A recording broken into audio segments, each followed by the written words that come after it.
Hello students, कैसे हैं आप सब। उम्मीद है आप सब अच्छे हैं। आज हम क्लास 6 चैप्टर 7 रीड करेंगे और इसके बारे में समझेंगे और जानेंगे। लेसन 7 है हमारा देश भारत। हम आज अपने देश भारत के बारे में समझेंगे और जानेंगे कि हमारा जो भारत देश है इसका एरिया कितना है, इसकी लेंथ कितनी है, वेट कितनी है, इसकी स्थिति क्या है। ये आप जैसे मैप देख रहे हैं, ये हमारे इंडिया का मैप है। ठीक है, तो इसके डिटेल से समझने के लिए सबसे पहले मैं आपकी डायरेक्शन बता दूं कि जो डायरेक्शन है, ऊपर हमारा ये नॉर्थ डायरेक्शन, नीचे है साउथ डायरेक्शन, नीचे ये जो सिरा है, इधर वाला सिरा है ये हमारा ईस्ट है, और इधर वाला जो सिरा है ये हमारा वेस्ट है। ठीक है, तो आज हम इसी सारे जो इसकी कंडीशन है, स्थिति है इंडिया के बारे में, और जो हमारे नेबरिंग कंट्री हैं, पाकिस्तान है, अफगानिस्तान है, चाइना है, भूटान है, नेपाल है, बांग्लादेश है, म्यांमार है, नीचे श्रीलंका है, इन सब के बारे में हम रीड करेंगे। ठीक है, तो हम स्टार्ट करते हैं आज भारत के बारे में जानने के लिए। ध्यान से वीडियो को सुनना है। भारत एक बहुत ही बड़े भौगोलिक विस्तार वाला देश है। भारत का जो एरिया क्षेत्रफल है काफी विस्तार वाला है। उत्तर में हिमालय के ऊंचे शिखरों से घिरा। अभी मैंने जो डायरेक्शन बताई थी सबसे पहले उसी लिए बताई थी कि हमारा जो इंडिया का ऊपर वाला सिरा है वो नॉर्थ है, उत्तर है, नीचे वाला साउथ है, इधर वाला ईस्ट है, इधर वाला वेस्ट है। तो ये क्या कह रहे हैं, हिमालय के ऊंचे शिखरों से, जो ये नॉर्थ है हमारा, यहाँ क्या है, हमारा हिमालय है। ठीक है, हिमालय जो पर्वत श्रृंखला है। पश्चिम में अरब सागर है। यहाँ जो ये नीचे का जो इंडिया पार्ट है हमारा, ये इधर वाला, ये इधर हमारा अरब सागर है, और इसके दूसरे साइड में यहाँ बंगाल की खाड़ी है। तो पूर्व में बंगाल की खाड़ी, ईस्ट में बंगाल की खाड़ी, इधर पश्चिम में अरब सागर, और दक्षिण जो नीचे का पार्ट है, इससे नीचे हिंद महासागर है। हमारे इंडिया के नाम से उसका नाम हिंद महासागर रखा गया। भारतीय उपमहाद्वीप के तटों पर लहराते हैं, यानी कि जो ये तट है हमारे, इसके जो तटों पर लहराता क्या क्या, अरब सागर, बंगाल की खाड़ी, और नीचे अरेबियन सॉरी हिंद महासागर। तो हमारे भारत का जो क्षेत्रफल है, एरिया है, वो है 32.8 लाख वर्ग स्क्वायर किलोमीटर, यानी 32.8 लाख वर्ग किलोमीटर। ये याद रखना जरूरी है, भारत का क्षेत्रफल क्या है, एरिया क्या है।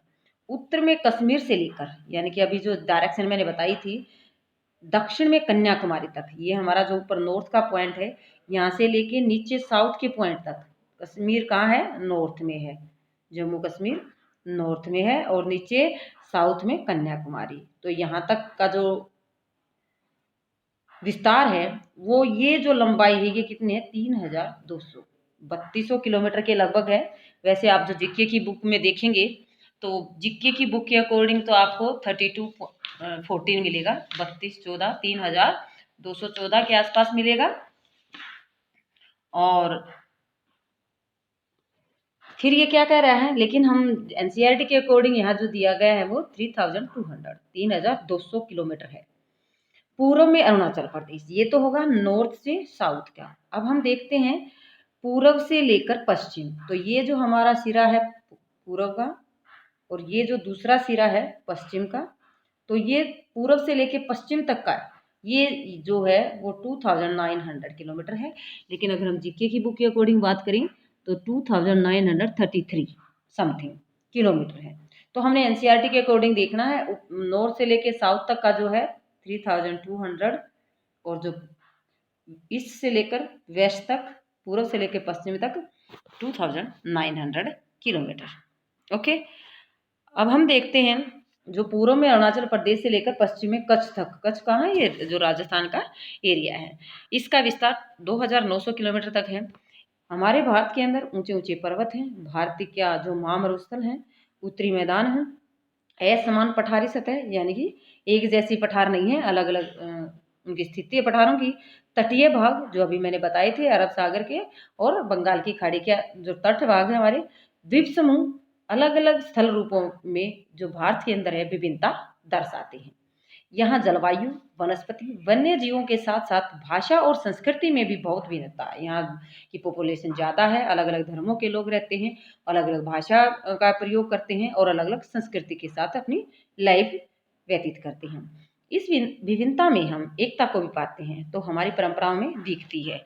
यही कारण है कि हम एक राष्ट्र में बंधे हुए हैं।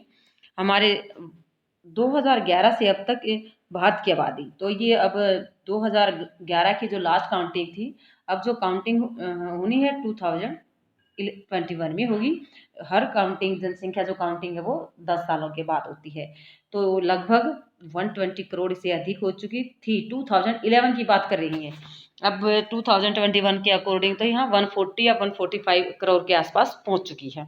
यह चीन के बाद विश्व का दूसरा सबसे जनसंख्या वाला देश है। अधिक जनसंख्या वाला देश भारत है। फर्स्ट स्थान पर कौन है? पहले स्थान पर है चाइना। अब यहाँ एक वर्ड दिया गया है प्रायद्वीप। प्रायद्वीप क्या है? स्थल का वह भाग, लैंड का वह एरिया जो 3 तरफ से जल से घिरा होता है, उसको क्या बोलते हैं?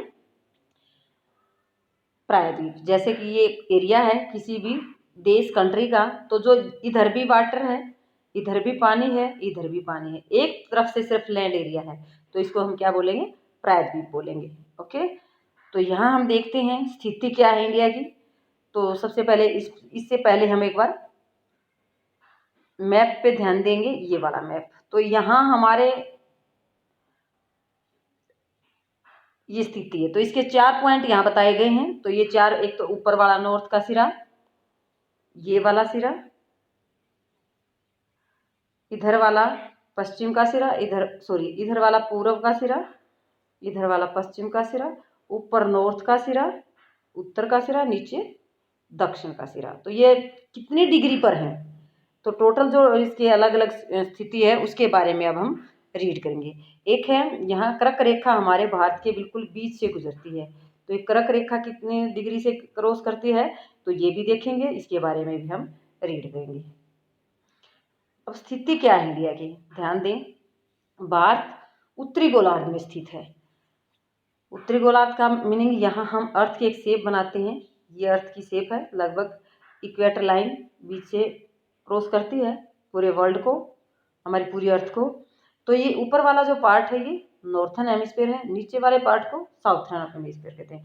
तो भारत है जो वो यहाँ पर स्थित है एशिया के अंदर, तो इसको हम कह सकते हैं कि हमारा पूरा उत्तरी गोलार्ध में स्थित है। भारत उत्तरी गोलार्ध में स्थित है। अगर हम इसको ऐसे 4 हेमिस्फीयर में डिवाइड करें, जैसे कि ये एक सिरे ऊपर नॉर्थ, नीचे साउथ, अगर हम बीच से लाइन और लगा देते हैं तो इधर वाला पार्ट ईस्ट और इधर वाला वेस्ट। तो हम अगर अब देखेंगे कि कई जो हमने स्थिति देखी है, तो कई के पीछे ऊ लिखा मिलेगा और कई के पीछे पूर्व लिखा मिलेगा। तो ये क्यों लिखा है? क्योंकि हमारा जो इंडिया है यहाँ पर स्थित है, ये नॉर्थ और ईस्टर्न हेमिस्फीयर में है। तो या तो हम उत्तरी लिखेंगे या हम पूर्व लिखेंगे। तो ये दोनों वर्ड किसको रिप्रेजेंट कर रहे हैं? उत्तर को और पूर्व को। ठीक है, तो ये ध्यान देना है कि भारत की स्थिति पूर्वी और उत्तरी गोलार्ध में है, इसीलिए जो हम किसी स्थान की स्थिति इंडिया की देखते हैं तो वो उसके साथ उत्तरी या पूर्व लगाते हैं। ठीक है, तो ये देखेंगे हम जो कर्क रेखा है अभी मैंने बताई थी मैप पे, उसकी जो स्थिति है 23 डिग्री 32 मिनट उत्तरी, तो ये उत्तर गोलार्ध में है कर्क रेखा, इसलिए इसके पीछे ऊ लगाया गया है। देश की लगभग मध्य भाग से होकर, यानी इंडिया के बिल्कुल बीच से होकर गुजरती है। दक्षिण से उत्तर की ओर भारत का जो मुख्य भूमि का विस्तार है, दक्षिण से उत्तर की ओर, दक्षिण का निचले वाला सिरा और उत्तर का ऊपर वाला सिरा। तो ये जो दक्षिण का नीचे वाला सिरा है ये है 8 डिग्री 4 मिनट उत्तर। तो अभी मैंने बताया था या तो हम उत्तर लिखेंगे या हम पूर्व लिखेंगे। ये जो सिरा है इसको हम लिखेंगे उत्तर, 8 डिग्री 4, और जो उत्तर वाला पार्ट है ये वाला पार्ट है इसको लिखेंगे 37 डिग्री 6 मिनट उत्तर। ये उत्तरी अक्षांश की ये जो रेखाएं, अक्षांश रेखाएं हैं, इनको हम ऊ से दर्शाएंगे। ठीक है, तो ये दक्षिणी पॉइंट हमारा है ये 8 डिग्री 4। जो इक्वेटर लाइन है हमारे अर्थ की वो 0 डिग्री पर है, तो उससे हमारा जो साउथ पॉइंट है इंडिया का वो 8 डिग्री ऊपर है, 8 डिग्री 4 मिनट, ये इतना नीचे साउथ वाला पॉइंट है। और ऊपर नॉर्थ वाला पॉइंट है हमारा 37 डिग्री 6 मिनट उत्तरी अक्षांश। ठीक है, तो ये है हमारा दक्षिण से उत्तर तक का विस्तार। पूछा जा सकता है कि भारत का दक्षिण से उत्तर का जो भूमि का विस्तार है वो कितने डिग्री से लेकर कितने तक है, याद रखना है। फिर है पश्चिम से पूर्व की तरफ, पश्चिम से पूर्व तक का जो भारत का विस्तार है, ये से यहाँ तक, ये हमारा पूर्व का पॉइंट होगा, ये हमारा पश्चिम का। तो पश्चिमी का जो सिरा है वो 68 डिग्री 7 पूर्व लिखेंगे। अभी मैंने बताया था जो उत्तरी गोलार्ध में जो अक्षांश रेखाएं हैं उनको उत्तरी से दर्शाते हैं हम, और जो देशांतर रेखाएं हैं उनको हम पूर्व से दर्शाते हैं। तो ये जो देशांतर रेखाएं हैं पश्चिम से पूर्व की तरफ 8 डिग्री 7 से लेकर 97 डिग्री 25 मिनट पूर्व की तरफ। तो ये सिचुएशन है, स्थिति है भारत की, इसको बिल्कुल हमने समझना है कि जैसे ये बताया गया है, ये जो नीचे वाला सिरा है हमारा इंडिया का, ये 8 डिग्री 4 पर है,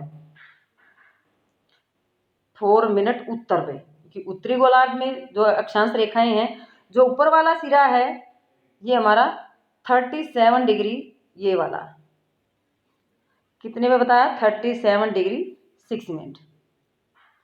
ये जो नॉर्थ का ये पॉइंट है हमारा 37 डिग्री 6 मिनट उत्तर। तो ध्यान देना है, नीचे वाला 8 डिग्री, नीचे वाला जो पॉइंट है 8 डिग्री 4 उत्तर, ठीक है, मिनट्स। नेक्स्ट हम देखते हैं ये जो हमारा पश्चिमी सिरा है ये वाला, इसको हम बोलते हैं 68 डिग्री 7 मिनट पूर्व, और ये वाला जो सिरा है हमारा 97 डिग्री 25 मिनट पूर्व।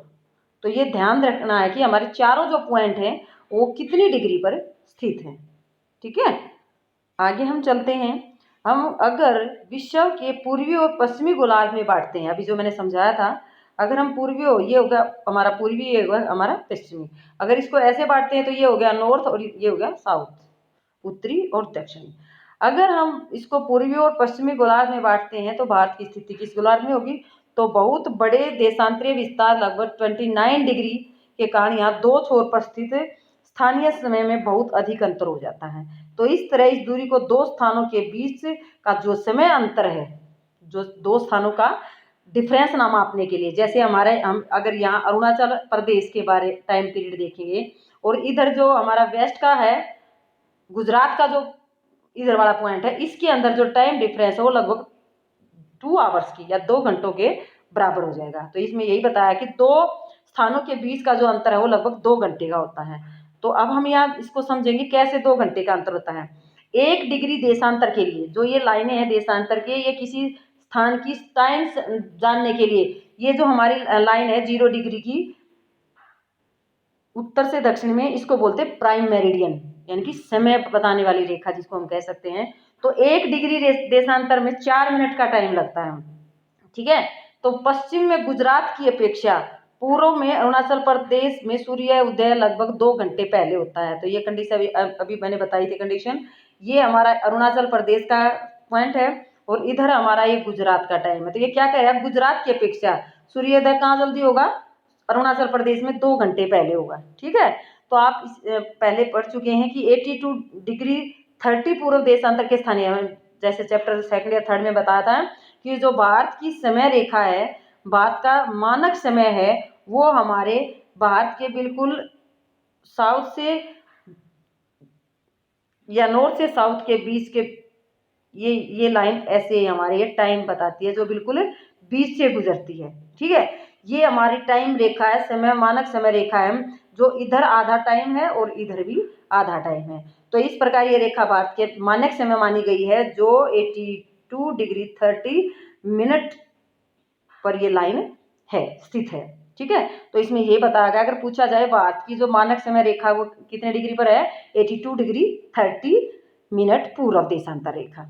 इस यामोत्तर को भारत का मानक यामोत्तर भी कहा जाता है। तो ये इसमें 2 क्वेश्चन ध्यान देने हैं कि 1 डिग्री देशांतर का स्थानीय समय में कितना डिफरेंस अंतर आ जाता है, 4 मिनट में, यानी 4 मिनट का अंतर आ जाता है। और इसके बारे में हम पहले भी पढ़ चुके हैं, यानी कि 15 डिग्री पर कितना आ जाएगा, 60 मिनट का। ठीक है, क्योंकि 15 डिग्री को हम 4 से करेंगे तो 1 घंटा, 15 डिग्री पर 1 घंटे का डिफरेंस आ जाएगा। और ऐसे ही हम अगर भारत का टोटल जो डिग्री मापेंगे तो इन लगभग 30 डिग्री या 29 समथिंग है। तो 30 डिग्री के अकॉर्डिंग यहाँ है, तो 30 डिग्री को हम 4 से करेंगे 122, तो 122 कितने घंटे होते हैं? 1 घंटे में 60 मिनट, तो 2 घंटे में 120 मिनट। तो यहाँ 2 घंटे का डिफरेंस हो गया हमारे अरुणाचल प्रदेश से लेकर गुजरात तक का। अब हम नेबरिंग कंट्री, जो मैंने स्टार्टिंग में ही बता दिया था कि हमारी जो स्थलीय सीमाएं जिससे लगी हुई हैं वो हमारे पड़ोसी देश हैं। उन पड़ोसी देशों के नाम मैंने सभी को बता दिए हैं कि जैसे हमारे यहाँ पाकिस्तान ज़्यादा तो नहीं है, बिल्कुल सॉरी, पाकिस्तान की ये बाउंड्री हमारे देश से लगी है। अफगानिस्तान की सिर्फ ऊपर थोड़ी सी जुड़ी हुई है। नेपाल है, चाइना है, भूटान है, बांग्लादेश है, म्यांमार है और नीचे हमारी श्रीलंका है। और अगर आइलैंड पूछा जाए हमारा पड़ोसी तो मालदीव है और श्रीलंका, ये आइलैंड है हमारे नेबरिंग आइलैंड कहे जा सकते हैं। ठीक है, हमारे भारत के जो आइलैंड्स हैं अंडमान निकोबार और लक्षद्वीप हैं। अंडमान निकोबार बंगाल की खाड़ी में, अरब सागर में लक्षद्वीप है। ओके, आगे नेक्स्ट पेज पर हम करते हैं। ये भारत के स्टेट एंड कैपिटल दे रखे हैं कि हर अलग अलग स्टेट और उनकी कैपिटल हैं। तो 28 अब हमारे स्टेट हैं और उनकी कैपिटल, और साथ में हमारे यूनियन टेरिटरीज में हैं जो 8 यूनियन टेरिटरीज हैं। ठीक है, अब ध्यान देंगे कौन कौन से हमारे जो नेबरिंग कंट्री हैं, अभी मैंने समझा दिया है, जो नाम बताए हैं।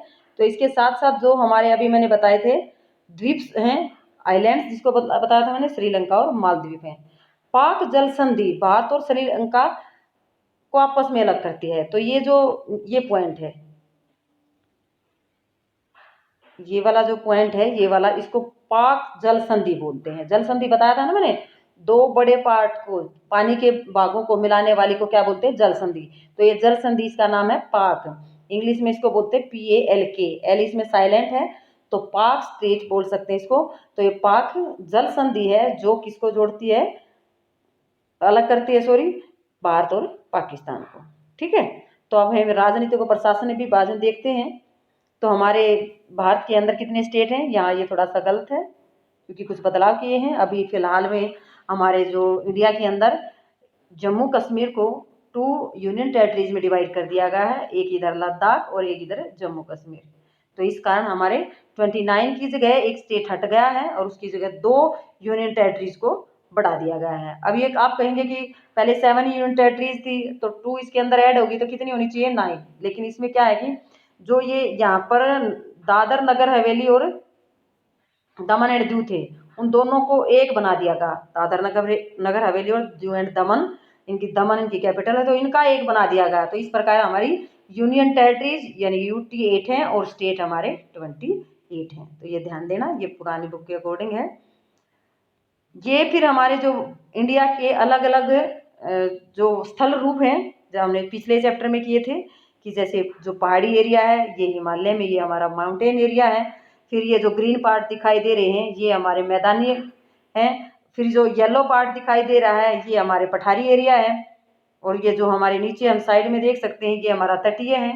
ये 2 तट हैं हमारे, एक पश्चिमी तट और एक पूर्वी तट। ये हमारा पूर्वी तट जो बंगाल की साइड में है और जो अरब सागर की साइड में ये हमारा पश्चिमी तट। इसको हम डिटेल से अब देखेंगे। हाँ, तो इसमें अभी ये बताया कितने स्टेट है, कितने यूनियन टेरिटरीज हैं। जो दिल्ली है वो भारत की राजधानी है,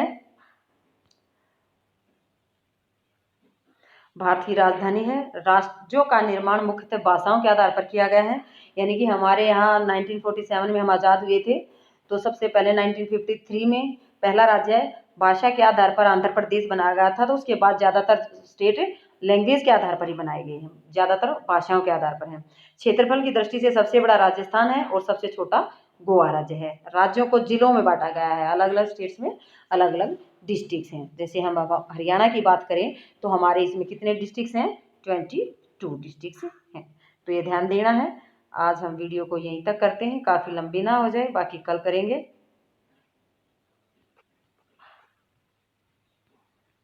इसकी जो भौतिक विभाजन है इसको हम नेक्स्ट वीडियो में करेंगे। ओके, यहाँ तक वीडियो को ध्यान से सुनना है, लेसन को समझना है। भारत के लिए जो मुख्य जानकारी है वो इस लेसन के द्वारा हम जान सकते हैं, सीख सकते हैं। Okay, thank you.